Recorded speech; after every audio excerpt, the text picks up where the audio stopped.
नमस्कार मंडळी, आज आपण गंगापूर खुलताबाद मतदारसंघातील शिंदुरादा या गावामध्ये आलेलो आहे आणि या मतदारसंघामध्ये जे उमेदवार उभे आहे आणि त्यांची जी कामाचा आराखडा किंवा त्यांच्याबद्दल जनतेमध्ये काय कौल आहे याची आपण शहानिशा करण्यासाठी या गावामध्ये आलेलो आहे। आपल्यासोबत काही इथले प्रतिनिधी किंवा इथले ग्रामस्थ आहे, त्यांच्याशी आपण चर्चा करून या मतदारसंघामध्ये उभे असलेले जे नेते आहे किंवा ते ऑलरेडी जे आपले आमदार होते प्रशांत साहेब यांच्याबद्दल जनतेच्या मनामध्ये काय कौल आहे हे जाणून घेऊ आपण। सर्वप्रथम तुमचं नाव सांगा। राहुल अंबादास रंगले, शिवसेना सर्कल प्रमुख शिंदुरादा। आता सांगायचं जर म्हणलं तर प्रशांत यांना आम्ही समजा सहकार्य 15 वर्षापासून करत आलेलो आहे आणि इथून पुढे पण करू। आमची फक्त भावना एवढीच आहे का बाबा जे समजा वरिष्ठ मंडळी तर यांना जास्त सपोर्ट न करता गोरगरिबाकडे बी लक्ष द्यायला पाहिजे। अच्छा, म्हणजे तुमचं असं म्हणणं आहे की बाबा तळागाळातील जे मतदार बंधू आहे आपले त्यांच्याकडे बन साहेबांचं थोडंसं दुर्लक्ष होतं, बरोबर आहे? आणि त्याचबरोबर तुम्हाला काय वाटतं की हे जे 2025चं जे 24चं जे इलेक्शन आहे यामध्ये आघाडीवरती कोण राहतील आणि पिछाडीवरती कोण राहील, आणि त्याचबरोबर आपल्या मतदारसंघामध्ये कोणते कोणते हे उमेदवार उभे आहेत? नाही, आता सांगायचं जर म्हणलं ना तर आपण आघाडी सांगणारे आपल्याला काही अधिकार नाही। सर्वप्रथम म्हणजे सर्व ज्याच्या त्याच्या पद्धतीने काम करते। आम्ही फक्त एवढंच सांगू इच्छितो का माणसाचं काम हे माणुसकीप्रमाणे करायला पाहिजे, कारण की त्यांचं कर्तव्य आहे का ग्रामसेवकच्या कन्सर्टमध्ये राहणं का बा तू काय काम करतोय। कारण शिंदुराजामध्ये काही परिस्थिती अशी आहे जिथं लोकांना 2 ताळाचे बंगले त्यांना घरकुल मंजूर झालेले। तर आमचं म्हणणं फक्त एवढंच आहे का बाबा जेणेकरून समजा आमदार साहेबाचे पीए वगैरे जे कोणी असतील तर यांचं पण कर्तव्य आहे का बाबा ते कसं काय होतंय काय होतंय। काही लोक असे पण आहे का त्यांना राहण्यासाठी सुद्धा घर नाही, 4 पत्र नाही त्यांच्याकडे अवेलेबल। म्हणजे मग तुम्ही काम करताय याला आमचं सहमत आहे, पण मग काम कशा प्रकारे करताय, कोणासाठी करताय याच्याकडे बी तुम्ही लक्ष द्यायला पाहिजे। आणि त्याचबरोबर मला हे विचारायचे की तुमचे आपले जे मतदारसंघामध्ये जे आपले आमदार आहे जे मागच्या 15 वर्षापासून 3 टर्म कंटिन्युअसली निवडून आलाय, त्यांच्या कामाचा आपल्या मतदारसंघामध्ये किंवा शिंदुरादा परिसरामध्ये कशा पद्धतीचा रिस्पॉन्स आहे लोकांकडून? नाही, समजा त्यांच्या कामाचा काही विषयच नाही आहे। काम आम्ही म्हणतच नाही का त्यांचं काम निगेटिव्ह आहे का पॉझिटिव्ह आहे। सांगायचं फक्त आम्हाला एवढंच आहे का जे तुम्ही काम करताय त्याची समजा मतमोजणी तुम्ही चांगल्या प्रकारे करायला पाहिजे। एक वेळेस जर तुम्ही उद्घाटन केलं तर तुम्ही डबल फडकत नाही, याच्यावर बी तुमचं काम आहे कर्तव्यशील आहे का बा तुम्ही जे काम समजा रोडचा असो का स्मशानभूमी असो का पूल असो का कोणतंही जर गावाचं जे काम आहे तर त्याविषयी जर तुम्ही जर समजा नुसतं येताय नारळ फोडताय तर त्याच्याकडे बी तुमचं काम होईपर्यंत कमीत कमी 3 वेळेस तरी चक्कर लक्ष द्यायला पाहिजे किंवा चक्कर मारायला पाहिजे, जेणेकरून काम व्यवस्थित चालू आहे का याची तुम्ही समजा शहानिशा केली। मला सांगा की आपल्या शिंदुरादा गावामध्ये जो प्रवेशाचा मुख्य रस्ता आहे त्या मुख्य रस्त्याची बऱ्याच ठिकाणी लोकांचे असं म्हणणं आहे की खूप दुरवस्था झालेली आहे। आता तरी हे गावातला रस्ता झाला, पण मुख्य गावातून ईशी मधून ज्यावेळेस आतमध्ये येतो त्या रस्त्याचं काम बऱ्याच दिवसाचं बाकी आहे, पेंडिंग आहे, त्याच्याबद्दल काम। तर मग मला तेच सांगायचा उद्देश तेच होता ना का ज्या वेळेस जर तुम्ही जर येताय नारळ फोडून जाताय तर ते काम फायनली झालंय का नाही झालंय हे तुमचं कर्तव्य बघायचं। तुम्ही समजा 3 टप्प्यात जर येऊन जरी बघितलं तर तुम्ही तरी पण तुम्हाला समजू शकता का बा काम जो तुम्ही निधी पास केलेला आहे तर त्या प्रकारे तुम्ही देताय का, ते जनतेपर्यंत येत आहे का याची तुम्ही पूर्ण छाननी केली पाहिजे। आणि जे आता जे पेंडिंग रस्ता झालेला आहे पण मग कधी तुम्ही गावाकडे लक्ष देत नाही तर कधी गावाच्या बाहेर लक्ष देत नाही। आम्ही तुमच्या गावातले जे आणि गंगापूर तालुक्यामध्येच आहे शिंदुरादा स्थायिक आहे, तर जेणेकरून समजा जर रोडानेच जर डिलेवरी होत असेल तर मग तुमचा ते निधी देऊन फायदा काय? म्हणजे एकंदरीत रस्त्यानेच जाताना महिलांना हॉस्पिटलची सुविधा असेल, बरोबर आहे, किंवा दळणवळणाचं जे माध्यम असेल याच्याकडे लक्ष देणं खूप गरजेचं असतं, बरोबर आहे? आपण जाऊया। काय नाव सर तुमचं? सर, तुमचं काय मत आहे की गंगापूर खुलताबाद मतदारसंघामध्ये जे 2 प्रभावी नेते उभे जे आपण सतीश भाऊ चव्हाण आणि प्रशांत बम जे आहेत यांच्यामध्ये कोण आघाडीवरती असू शकतं किंवा कोणाचं वर्चस्व ह्या मतदारसंघामध्ये जास्त आहे? माझ्या मते सध्या तरी एक मराठा आरक्षणाचा मुद्दा जर बघितला तर त्याच्यात सतीश भाऊ चव्हाण आघाडीवर असतील. कारण बम साहेबांनी आतापर्यंत कोणत्याच मुद्द्यावर मराठाच्या आरक्षणावर बोललेलंच नाही कधी. आपली एकच मागणी आहे, त्यांनी मराठा आरक्षणासाठी थोडं जातात आणि आपल्या गांगोमध्ये बरेचसे करोड मुलं आहे, गरीब लोक आहे, त्यांच्याकडे थोडी लक्ष द्यावं. त्यांचा ऐन वेळेस म्हणजे निवडणुकीच्या वेळेस त्यांचं प्रचार सुरू होतो, त्याच गावात जाणं, प्रत्येक त्याच ठिकाणी येणं, पण तिथले कोणते कामं झाले नाही झाले याचा आढावा घेणं हा कधी दिसलं नाही आम्हाला.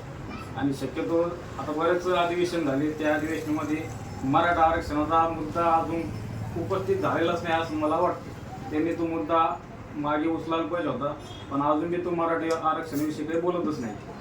तुम्हाला काय वाटतं की मनोज जरांगे पाटलांनी काल असं जाहीर सभेमध्ये सांगितलं की आपण इलेक्शन लढणार नाही किंवा कोणताही उमेदवार आपण रिंगणामध्ये उतरवणार नाही, त्याचा परिणाम आपल्या मतदारसंघामध्ये काही होऊ शकतो का? निश्चितच व्हायला पाहिजे. कारण मनोज जरांगे पाटील ज्यावेळेस आंदोलन चालू केलं त्यावेळेस लाठी हल्ला बऱ्याचशा गोष्टी घडलेल्या होत्या. त्यावेळेस मी सरकार BJPचं होतं, तेच गांभीर्य जर मराठ्याच्या लोकांनी जर लक्षात घेतलं तर मला नाही वाटत प्रश्न परत येईल म्हणून. कारण ते मराठा आरक्षणासाठी थोडा 1% काही असं त्यांचंही बोट नाही किंवा मराठा आरक्षण भेटायला पाहिजे किंवा काही गोष्टी, तर त्यांचा त्यात काहीच नाही. बाकी मेन प्रॉब्लेम आपला मराठा आरक्षणाचा आहे. म्हणून जरांगे पाटील जसं सांगता येईल तसं मराठी लोक करणार. नक्कीच. सर तुमचं नाव?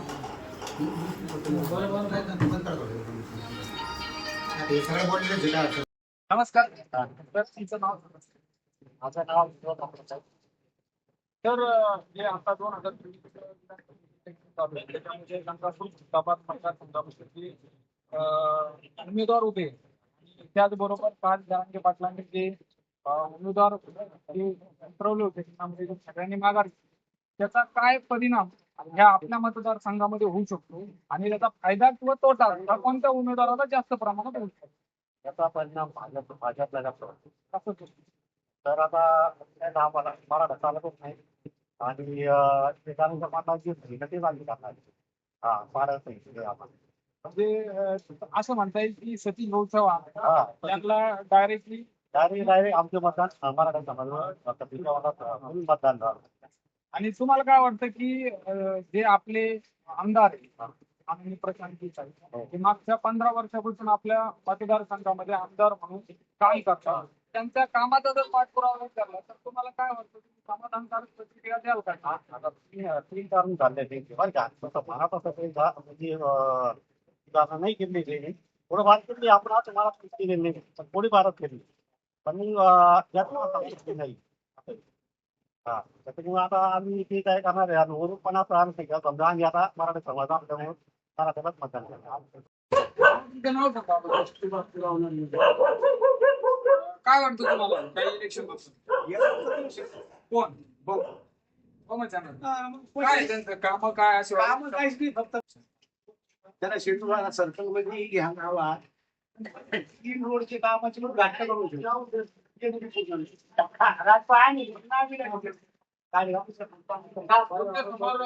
कोणताही ठोस उमेदवार नाहीये का यावेळेस? काय वाटतं सतीश भाऊ चव्हाण? सतीश भाऊच्या सतीश भाऊच्या केवढा अनुभव आहे आम्हाला. आहे रंगात तुम्हाला वाटतं का परिवर्तन व्हायला हवं की नको हाच उमेदवार पाहिजे? व्हायलाच पाहिजे, हा. परिवर्तन व्हायलाच पाहिजे. तर आता काल तुम्हाला फोन वेळेला तुम्हाला लाडके पाहिजे जर वावर येतील पैसे पैसे आमचे काय आम्हाला साडे 3 रुपयाचा GST काय ज्या गावासाठी किंवा मतदारसंघासाठी प्राथमिक गरजा असतात, रस्ते, लाईट, याबद्दल काय वाटतं?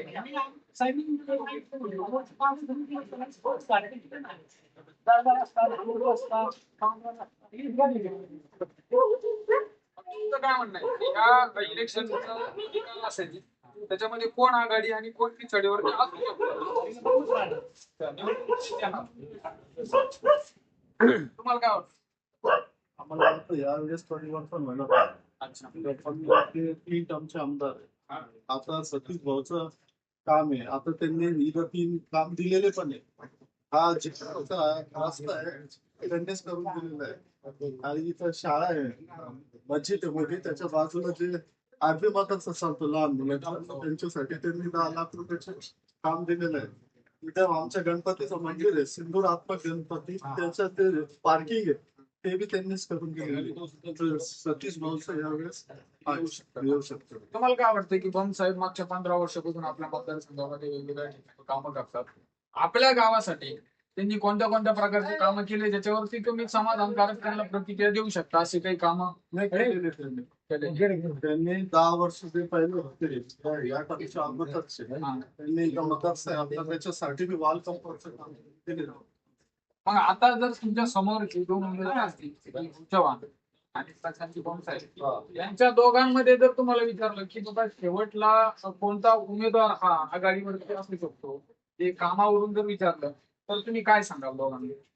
विकासामध्ये आता तर त्यांनी 15 कोटी या पूर्ण सिंधुदुर्ग सरकार साठी खर्च केलेला आहे. बम साहेबांनी नाही सतीश भाऊनी असं वाटतं की यावेळेस त्यांची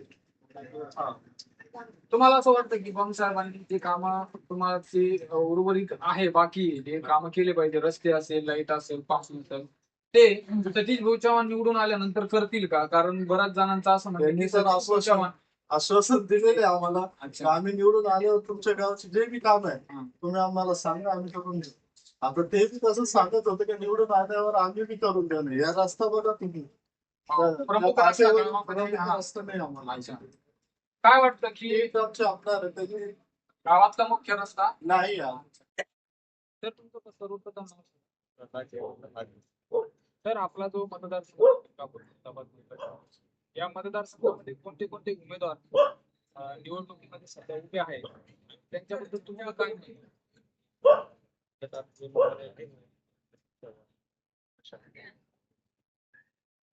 काय म्हणते काय काम आहे तुमच्या मतदारसंघामध्ये किंवा आपल्या शेंदूरवादा गटात? मोठं आहे, दैनिक लाईन झाले आहे, सगळे दलित वस्तीमध्ये गावामध्ये रस्ते चांगले आणि कामामध्ये काम चांगलं आहे. असं वाटतं का परिवर्तन व्हावं? ते आता हेच परिवर्तन काही गरज नाही. गरज नाही. हे शांतीत काही काही बऱ्याच लोकांना असं म्हणणं आहे की गावामध्ये येण्याचा जो मुख्य रस्ता आहे, तो मुख्य रस्ता हे त्या परिस्थितीमध्ये कुठल्याही प्रकारची तडजोड केलेली नाही आणि नाही मंजूर झालेलं काम आहे ते होईल ना. आता समजा अडचण राहतात ना गावात पुढे एकच गाव पुढे होईल सर आमच्या गावा मानतात पण प्रमाणे गाव राहिला एखादा विषय रस्त्याचा होईल ना.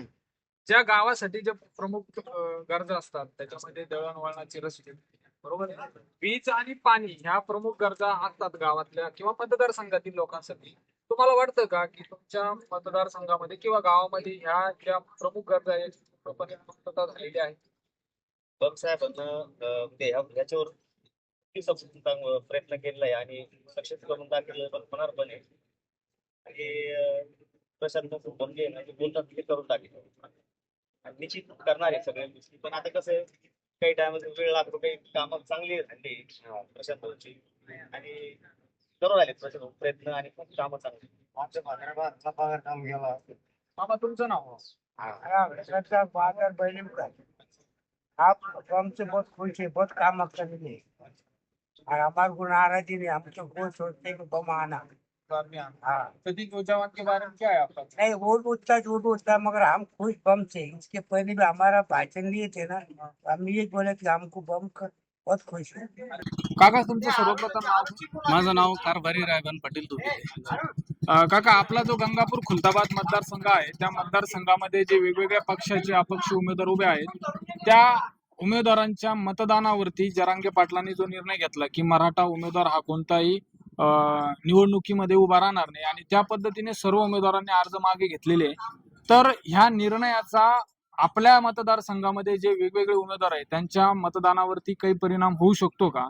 तर तो चांगला परिणाम कोणत्या उमेदवारासाठी, पक्षासाठी किंवा वाईट परिणाम कोणासाठी होऊ शकतो असं तुम्हाला वाटतं? चांगला परिणाम हा नक्कीच महाविकास आघाडीसाठीच होणार आहे. कारण याच्या अगोदर जे भाजप सरकारने आज तुम्ही जाऊन बघा, आज कित्येक लोक जखमी झालेले आहे तिथं. त्याच्यामुळं भाजप विरोधी तर हा निर्णय होणार आहे. जो जरांगे पाटलांनी घेतला योग्य निर्णय घेतला. कारण काय आहे की जर कधी आता गंगापूर तालुक्यातून किमान 25 जणांनी त्यांच्याकडे मागणी केली उमेदवारीसाठी. आता 25 मधून 25ला भेटणार नाही, एकच जणाला भेटल. 24 जण विरोधी पक्षात गेले असते किंवा विरोधात काम केलं असतं एक जणाच्या. म्हणून जरांगे पाटलांनी दादांनी जो निर्णय घेतला तो अति योग्य घेतला. 100% त्याचा फायदा हा महाविकास आघाडीच्या उमेदवाराला होणार. आणि त्याचबरोबर असं काही वाटतं की आपल्या ज्या मतदारसंघामध्ये जे वेगवेगळ्या पक्षाचे उमेदवार आहे किंवा अपक्ष उमेदवार आहे यांच्यामध्ये आणि जे सतीश भाऊ चव्हाण आहे, जे बऱ्याच लोकांचं असं म्हणणं आहे की ते आपल्या मतदारसंघातून नसताना बाहेरून इथं आलेले आहेत आणि आपल्या मतदारसंघामध्ये ऑलरेडी काही इच्छुक उमेदवार होते, त्यांना पक्षाकडून किंवा वेगवेगळ्या कारणामुळे ते उमेदवारी अर्ज दाखल न करू शकल्यामुळे हा सगळा नाराज गट कुठंतरी बम साहेबांना सपोर्ट करल आणि त्याचा कुठंतरी परिणाम इकडं तुतारी निशाणीला म्हणजे सतीश भाऊ चव्हाणला होऊ शकतो. नाही, नाराज तर कोणीच नाही, सध्या तरी नाही नाराज. नाराज जर असते तर लोकांनी फॉर्म ठेवले असते.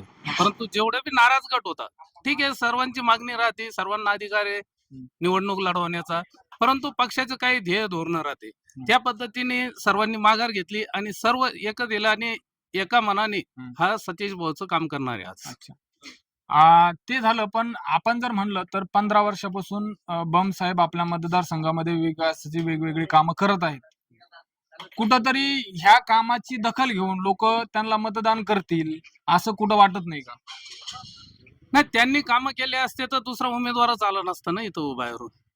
आज तुम्ही बघा, ह्या उमेदवाराला सतीश चव्हाण भाऊंना येऊन फक्त 1 वर्ष 6 महिने झाले. वर्षात 6 महिन्यात 200-250 कोटीचे कामं त्या माणसाने ह्या गंगापूर तालुक्यात दिले, बाहेरचा उमेदवार असताना. हे 15 वर्षात त्यांनी तेवढे दिले नाही. जर त्यांनी दिले असते तर बाहेरचा उमेदवार यायची गरजच नव्हती ना तुमच्याकडे.